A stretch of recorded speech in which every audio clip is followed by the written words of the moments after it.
अध्याय 7 मुक्ति भाग 2। कर्मयोग क्या कहता है? वो कहता है कि तुम निरंतर कर्म करो, परंतु कर्म में आसक्ति का त्याग कर दो। अपने को किसी भी विषय के साथ एक मत कर डालो। अपने मन को सदैव स्वाधीन रखो।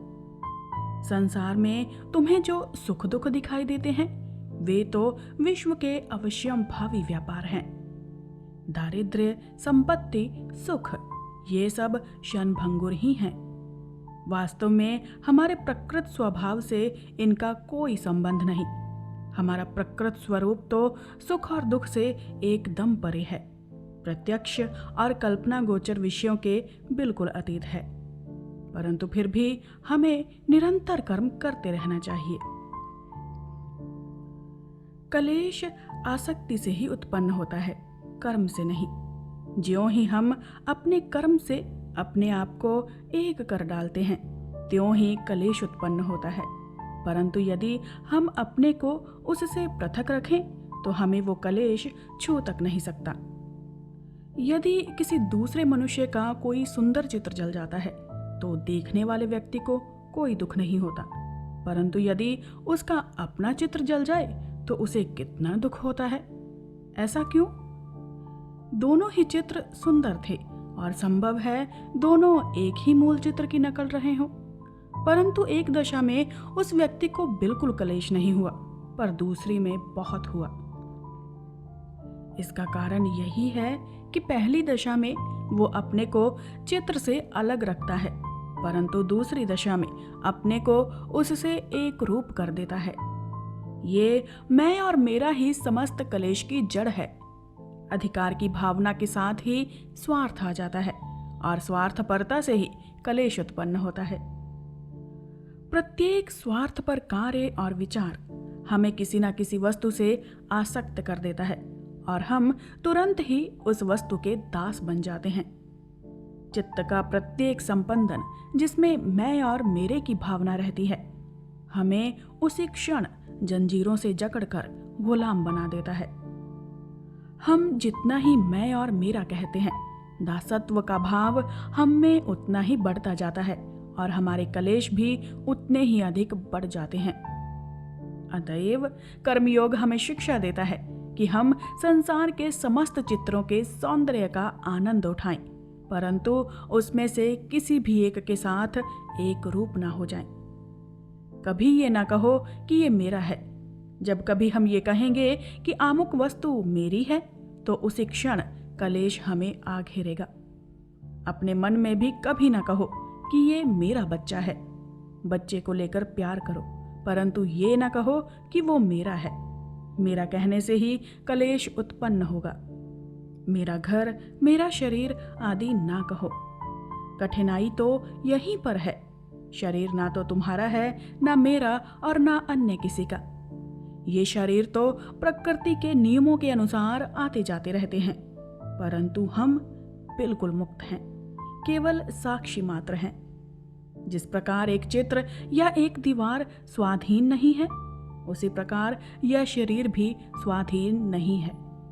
फिर हम इस शरीर से ऐसे आसक्त क्यों हों? एक चित्रकार एक चित्र बना देता है और बस चल देता है।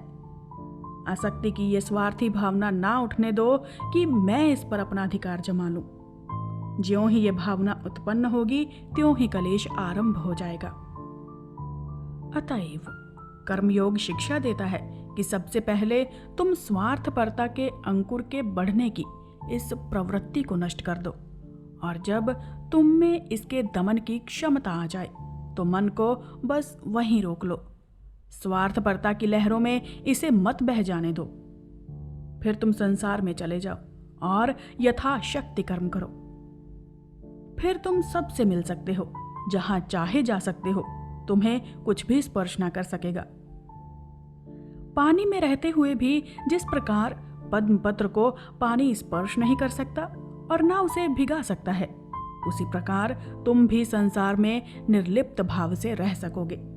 इसी को वैराग्य कहते हैं। इसी को कर्मयोग की नींव अनासक्ति कहते हैं।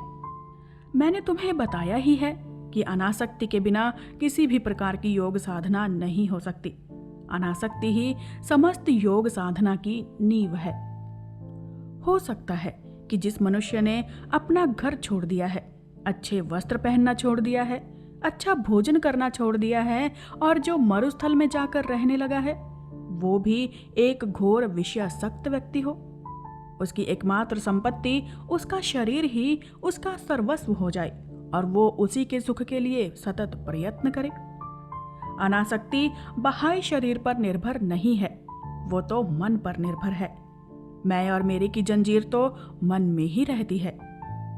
यदि शरीर और इंद्रिय गोचर विषयों के साथ इस जंजीर का संबंध ना रहे तो फिर हम कहीं भी क्यों ना रहें, हम बिल्कुल अनासक्त रहेंगे।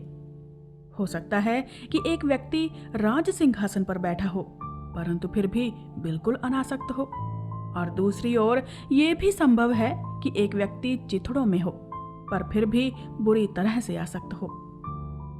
पहले हमें इस प्रकार की अनासक्ति प्राप्त कर लेनी होगी और फिर सतत कार्य करते रहना होगा। यद्यपि ये है बड़ा कठिन, परंतु फिर भी कर्मयोग हमें अनासक्त होने की रीति सिखा देता है।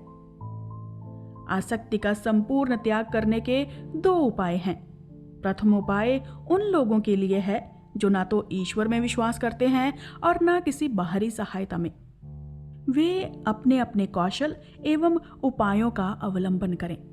उन्हें अपनी ही इच्छा शक्ति, मना शक्ति एवं विचार का अवलंबन करके कार्य करना होगा।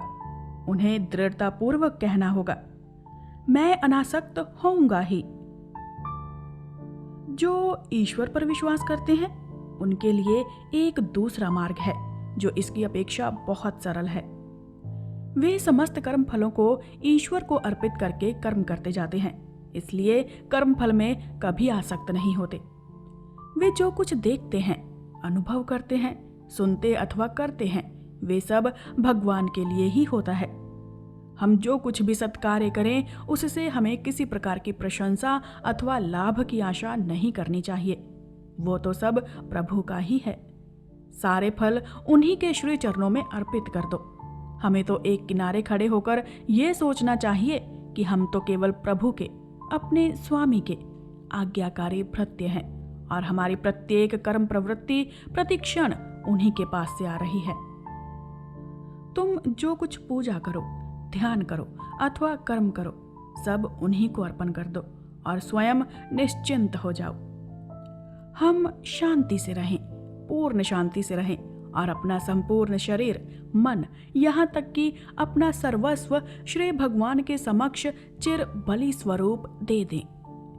अग्नि में घी की आहुतियां देने की अपेक्षा रात दिन केवल यही एक महान आहुति, अपने इस क्षुद्र अहम की आहुति देते रहो। संसार में धन की खोज में लगे हुए, हे प्रभु, मैंने केवल तुम्ही को एकमात्र धन पाया। मैं तुम्हारे श्री चरणों में आत्मसमर्पण करता हूँ। संसार में किसी प्रेमास्पद की खोज करते करते, हे नाथ, केवल तुम्ही को मैंने एकमात्र प्रेमास्पद पाया। मैं तुम्हारे श्री चरणों में आत्मसमर्पण करता हूँ। हमें चाहिए कि हम दिन रात यही दोहराते रहें और कहें, हे प्रभु, मुझे कुछ नहीं चाहिए। कोई वस्तु चाहे अच्छी हो चाहे बुरी, मुझे उससे तनिक भी प्रयोजन नहीं। मैं सब कुछ तुम्ही को समर्पण करता हूँ।